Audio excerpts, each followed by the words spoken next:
So we begin our coverage of Core Series 2 by taking a look at the starter tier, Basilisk, and right away there is a lot to like. It's a familiar silhouette.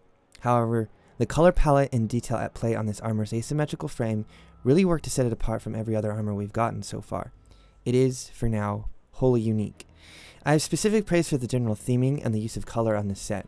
We've had a famine of green cosmetics recently, and this does much to alleviate the imbalance between themes like Verdant and Necrotic, and much more popular themes we receive like Celestial and Divine. Moving into combos, the olive and foresty tones pair well with a host of other cosmetics, both expected and not.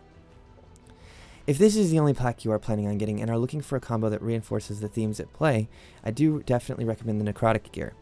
This is honestly pretty self-explanatory. It looks amazing.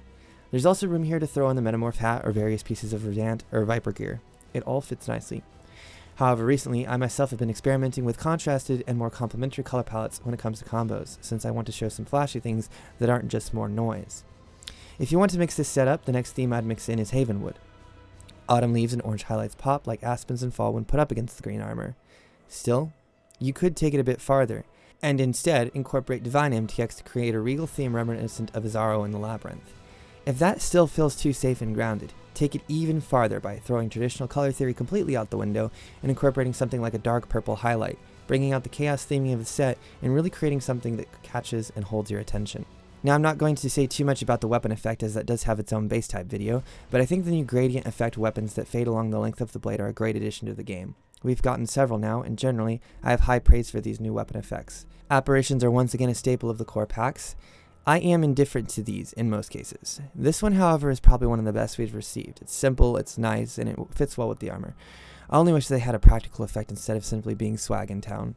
All things considered, the final rating for this set is recommended. All in all, Basilisk is a great supporter pack. My only issue, and this is one that's going to come up a few times in this series, is that it feels mis-tiered. On one hand, it's nice to have something so good in the low tier, but I wish GGG would have been more confident moving this up one or two tiers and including the elusive eye portal or a back attachment that fits it, as this set feels good enough to deserve it. Thank you for watching. Up next we continue our coverage with Crusader. Is it really just a Vanguard reprint?